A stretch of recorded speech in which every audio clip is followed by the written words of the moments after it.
when someone doesn't come back. When she leaves and stays gone, it has a tendency to stir something deep inside you. It challenges your sense of worth. It forces you to question, was I not enough? That voice can become unbearable if you allow it to go unchecked. You sit in the silence, hoping that maybe she'll return, that maybe she'll see what she missed. But you have to understand something fundamental. Your value is never supposed to be measured by whether or not she comes back. Her return or lack thereof does not define who you are. It only reflects the limits of what she was capable of appreciating. We're conditioned to internalize rejection as a reflection of personal failure. That's what makes it so painful.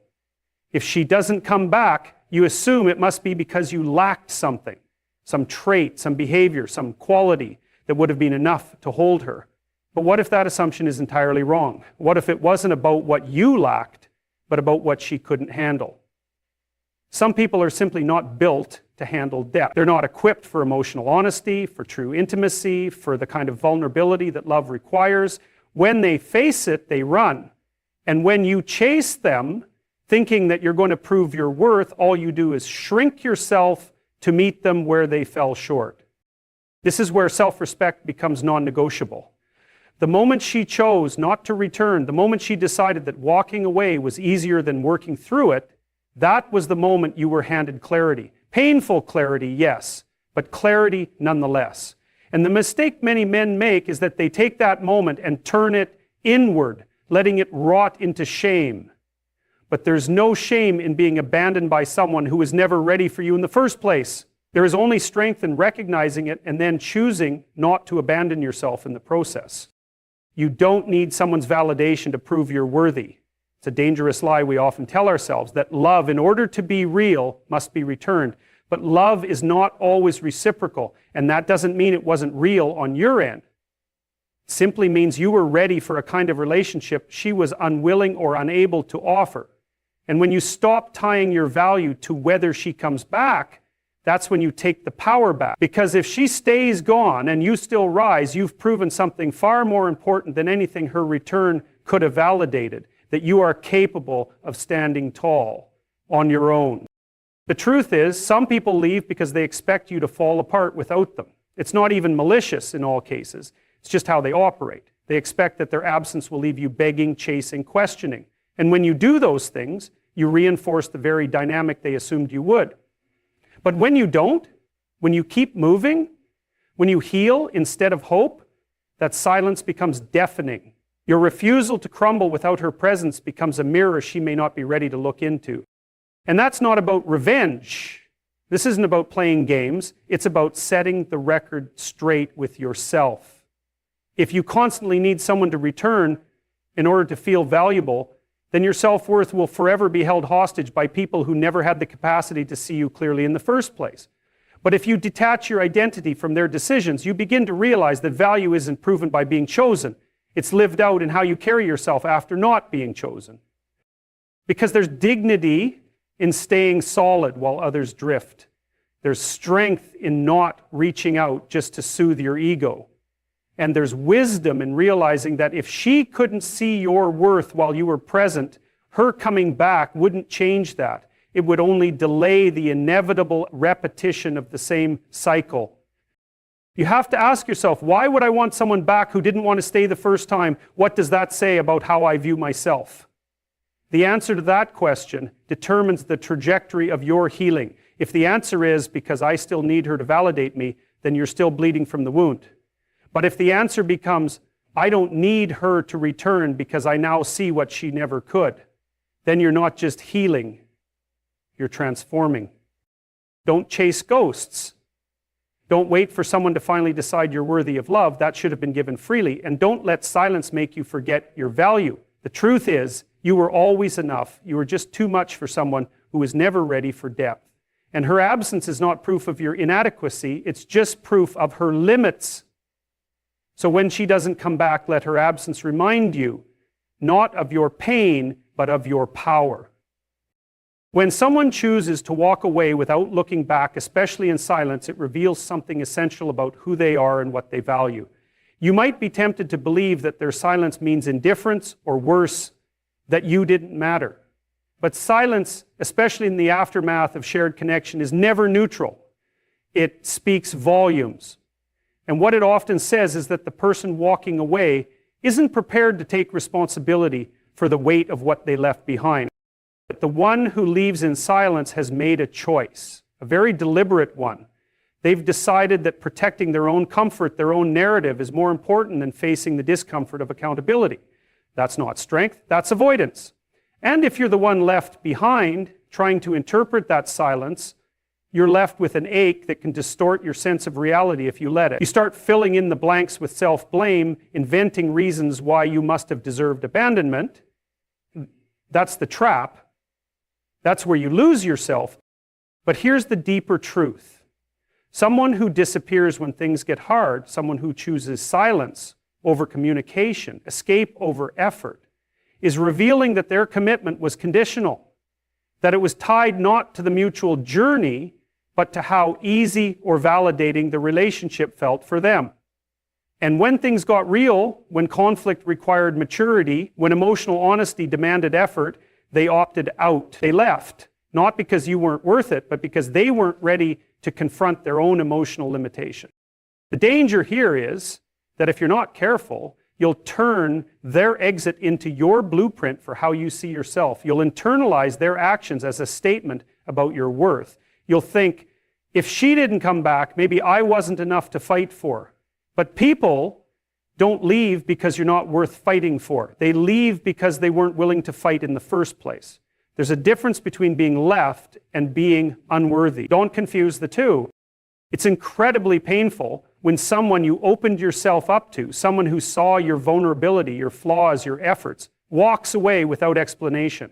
And that pain can create an illusion that maybe, just maybe, if you'd done something differently, she would have stayed. But that illusion is toxic because it puts all the responsibility for the relation's failure on your shoulders while letting the other person escape with no accountability. And relationships at their core are a shared responsibility. You can't carry all the weight and call it love. When she walked away and didn't come back, it wasn't just about her leaving the relationship, it was about her walking away from the work that love requires. Real love requires patience, understanding, difficult conversations, and emotional resilience. If she wasn't willing to engage in that process, then her absence isn't a sign of your inadequacy. It's a reflection of what she was unwilling to give. You may find yourself tempted to chase closure, to beg for answers, to make sense of the silence.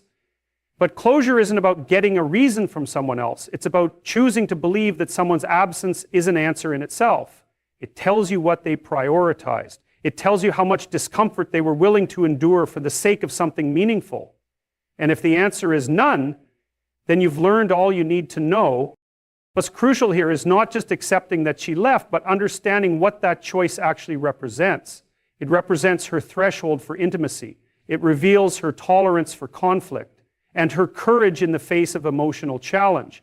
And if she failed in those areas, the last thing you should do is step in and try to rescue the situation by diminishing yourself. If she wouldn't do the work when it mattered, she was never truly committed to the path. And that path, the one that requires self-awareness, honest communication, and deep vulnerability, is the one you deserve to walk with someone who's willing to show up and stay. Someone who meets difficulty with effort, not avoidance. Someone who understands that silence isn't strength, it's just a convenient way to exit without facing the consequences. And if that's the kind of love she offered, you're better off not having it. There's dignity in being the one who stayed present. There's strength in being the one who is willing to talk through the pain, to face the truth, to hold space for growth. Don't let someone's silent departure make you question those qualities. They're rare. And if she couldn't match them, if she chose comfort over connection, then let her go. Fully. Let her leave without dragging pieces of your self-worth with her. The one who left in silence made a statement not about who you are, but about what she couldn't confront. And you don't need to chase an explanation that was already made clear by her decision. Some things end not because they're broken beyond repair, but because only one person was willing to pick up the tools. So, if she left and didn't come back, don't wait in the ruins hoping for her return. Start building again without her. When someone you once gave your heart to watches you heal in silence, it creates an emotional tension they didn't anticipate. People get comfortable with the version of you that they believe they have power over, the one who's hurting, who's still reaching out, who still reacts. When you begin to reclaim your peace, when you begin to respond with clarity instead of confusion, detachment instead of desperation, it unsettles them, especially if they never expected you to find strength outside of their validation. Most people who leave don't truly expect you to rise. They expect you to crumble or at least stay tangled in the pain long enough to confirm their decision to walk away. It's not always malicious. It's psychological. It feeds the illusion that they held more value in your life than they actually did. They want to feel significant. And the surest sign of significance is watching someone fall apart in their absence. But what happens when you don't? What happens when you begin to get better, not bitter? That's when the panic sets in. Not for you, but for them. Your healing becomes unsettling, not because you're doing something wrong, but because it forces the other person to face something they weren't ready to see. That your value was never dependent on them, that you were always whole, even if you forgot for a while. And now that you're remembering who you are, it threatens the narrative they've built to justify leaving. They told themselves you were too much, or not enough, or emotionally unstable. But now they're confronted with a version of you that doesn't fit that story anymore, and it shatters the comfort of their delusion. You see, healing isn't just a personal victory, it's also a confrontation. It forces people who left to witness the truth, that your worth was intrinsic, that your growth was inevitable, and that they misjudged you. Not because they couldn't see your potential, but because they weren't ready to rise with you. And that realization cuts deeper than any goodbye ever could. It's a reckoning, one that's often met with silence, confusion, or attempts to re-enter your life under the guise of just checking in. But don't be fooled by the panic disguised as curiosity. When someone reaches out just as you've found your footing, it's not always about missing you, it's about missing the control, the access, the emotional reaction. The version of you that didn't yet realize you didn't need them. Because healing removes that leverage. It cuts the emotional cord they once pulled on to feel relevant. And nothing feels more threatening to someone who depended on your pain than your peace. There's a strange shift that happens when you start showing up for yourself. You begin to speak differently. You think clearer. You set boundaries not to punish others, but to protect your growth. And the person who used to provoke chaos in your life suddenly realizes they have no more influence.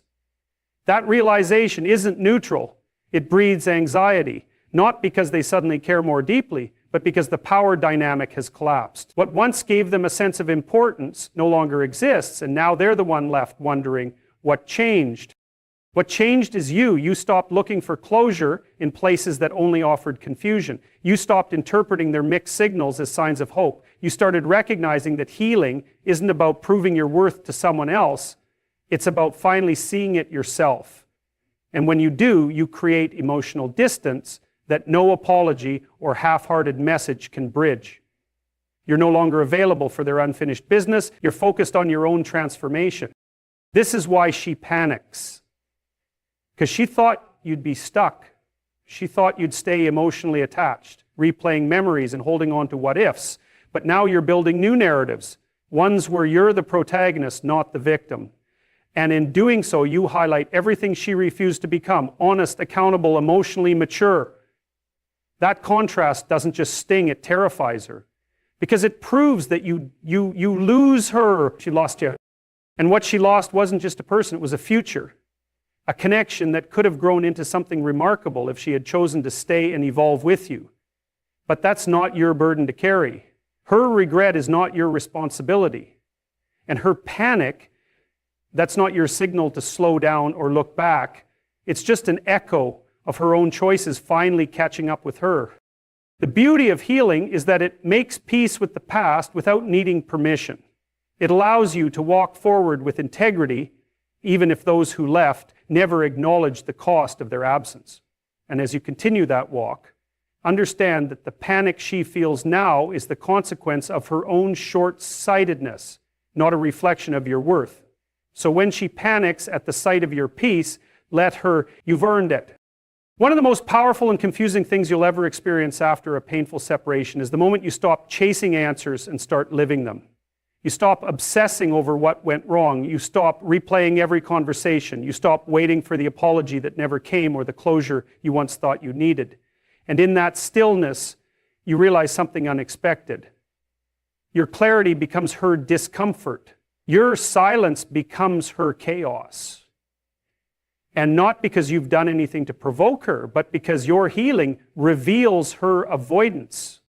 You see, when you were in pieces, there was predictability in that. She could predict your next move. She knew the text would come, the subtle attempts to reconnect, the emotional availability. Those were things she quietly counted on because they reaffirmed her value. Even if she no longer wanted to be with you, your longing kept her comfortable. It confirmed that she still mattered, even from a distance. And now that you're not playing that role anymore, now that you've reclaimed your emotional energy and stopped reaching out, there's nothing left to affirm her story. That story, the one where she was the one in control, the one who moved on first, the one who didn't feel the loss, starts to unravel. Because when you don't chase, it forces her to wonder why. Not out of love necessarily, but out of ego, out of fear, out of the unsettling realization that maybe you were the one who could have led something better, if only she'd been ready to grow. And that discomfort, the awareness that she might have underestimated you, begins to eat away at the certainty she once had. Feeling threatens people who are never fully honest with themselves. If she left thinking you'd be stuck, your growth feels like betrayal. Not because you've wronged her, but because you're no longer fulfilling the role she cast you in. You were supposed to be the one hurting, not the one thriving. You were supposed to be longing, not letting go. And when that expectation dies, she's left face to face with a version of you that proves her wrong. People don't panic when someone they don't care about moves on. They panic when someone they thought they had figured out becomes unrecognizable in the best way. You become someone who doesn't chase breadcrumbs, who doesn't engage in emotional tug-of-war, who doesn't answer to the old triggers. And that transformation forces her to ask a question she may never voice out loud. Did I lose something that was actually rare? That question haunts people, especially when the answer leans toward yes. And here's what most people don't understand about healing. It doesn't scream, it doesn't announce itself. It just quietly stops participating in dysfunction. It exits the game entirely. And that kind of change doesn't invite closure, it exposes the lack of it. When you stop responding, when you no longer offer your energy so freely, she doesn't just lose access, she loses the illusion that you'd always be around, that you were emotionally dependent, that your value hinged on her presence. And when that illusion breaks, panic sets in, not because of what's gone, but because of what might have been. There's something deeply unsettling about watching someone walk away from your chaos and never look back. It forces reflection, even if it's uncomfortable. Because deep down, she knows you gave more chances than she deserved. You showed more patience than she earned. And now that you're no longer offering that grace so freely, she's left wondering what changed. The answer is simple. You did. You chose peace over patterns, growth over guilt, healing over history. And that choice redefines everything. It's in that redefinition that she realizes something painful. Your silence is not a pause, it's a conclusion. It's not a manipulation tactic. It's not a strategy to win her back. It's the end of the story she thought she could control, and that terrifies her because it means she no longer gets to decide when or how the door closes. You already closed it quietly on your own terms, and there's no key left in her possession. That's the difference between someone who's healed and someone who's pretending to. The healed person doesn't return to the fire that burned them. They don't need to prove anything. Their peace speaks for them. And when she sees you not only surviving but becoming stronger, she doesn't just lose a past partner. She loses the version of herself who thought she had you figured out. And that's a loss that lingers. So when you feel that tension, when you sense that sudden interest from someone who once dismissed your presence, understand what it really is. It's not love resurfacing. It's not clarity arriving too late. It's the unease of watching someone become untouchable after you thought they'd never move on. And that's not your burden to soothe. Let her sit with it. What happens when you start investing in yourself, when you shift all that emotional energy away from the person who drained it and pour it into becoming someone you're proud of? It disrupts everything, especially for the person who thought they'd always have access to your attention.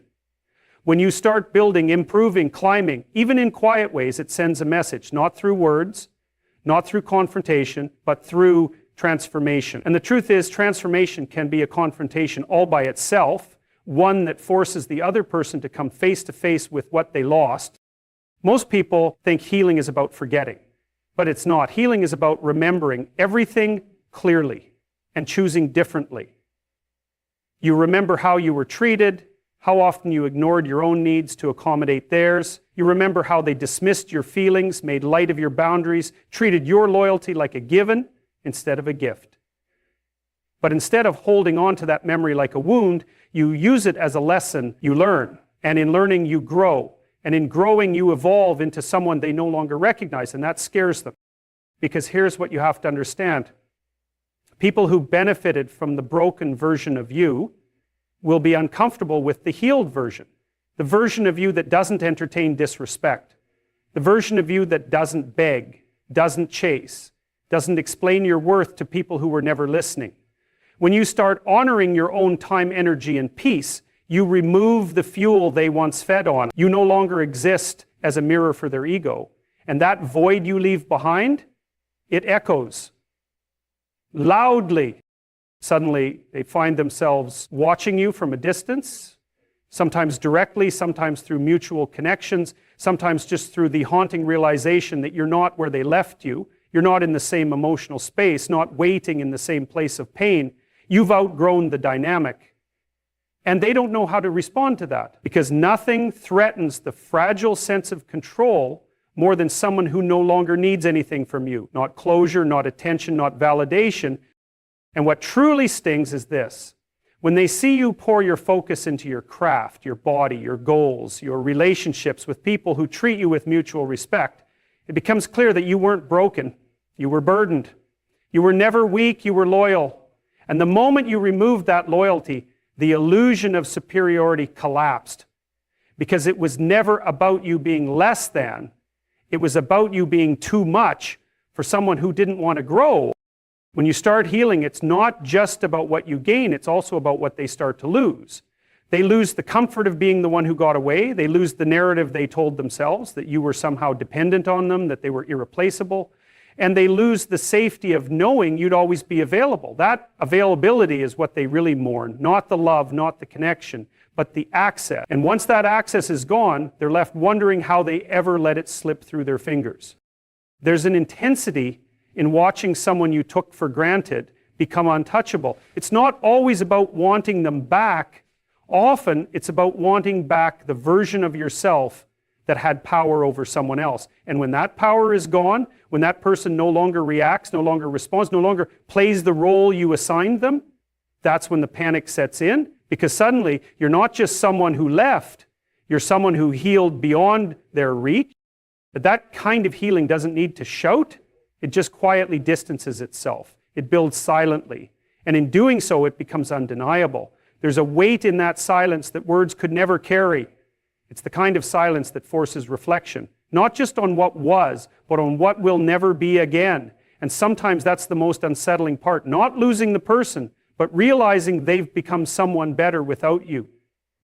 So when you're working on yourself, when you're choosing growth over games and purpose over people-pleasing, know this.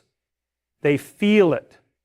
Even if they never say a word, even if they never reach out, even if they act like it doesn't matter, deep down they notice, because they expected you to fold. They expected you to stay stuck.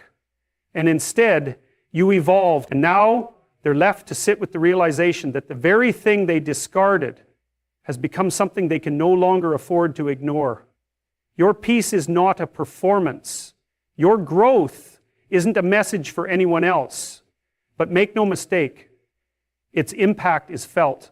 Let them feel it.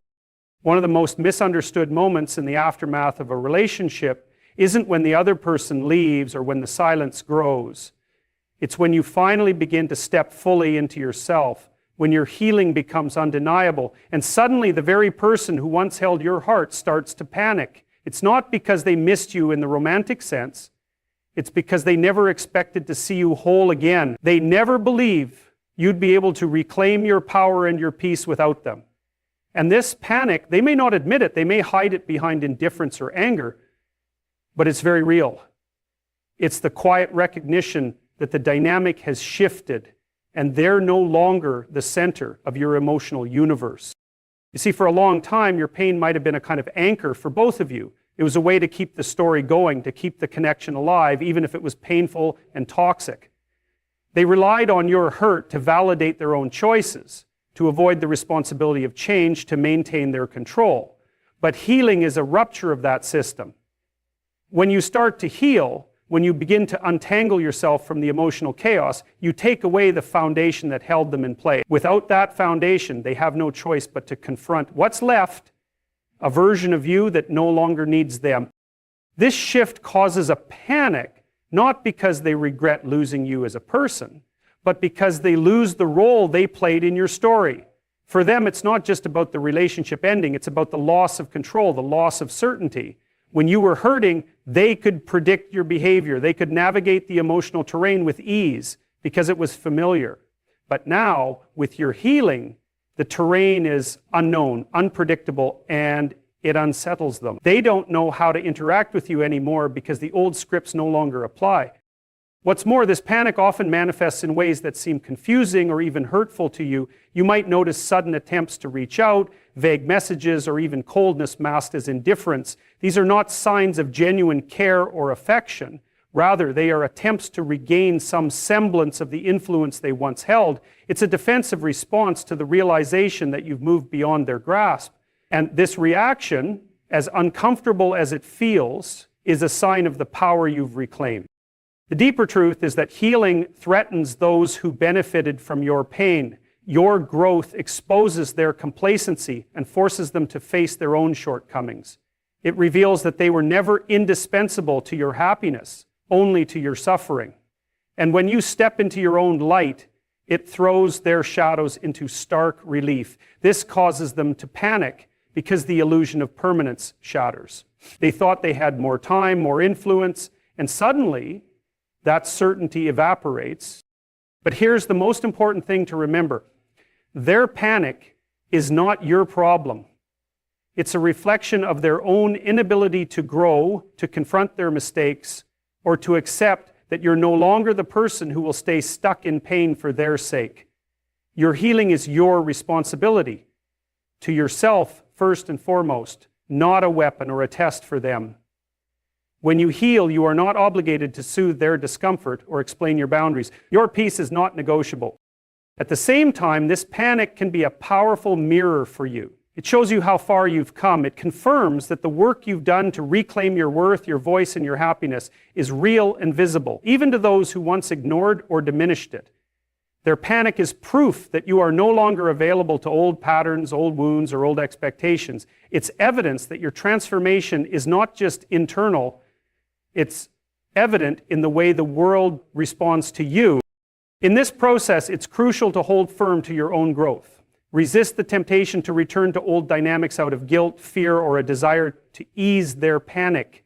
Your healing journey is sacred, and bending to someone else's discomfort undermines that sacredness. Instead, let their panic be a signpost, a reminder of your progress, not a call to regress. As you move forward, cultivate boundaries that honor your peace and your autonomy.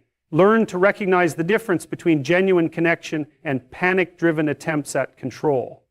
Allow yourself the grace to prioritize your well-being above all else. Because the day you stop adjusting for their panic is the day you fully step into your power. The day you refuse to be anyone's emotional crutch is the day you show what true healing looks like.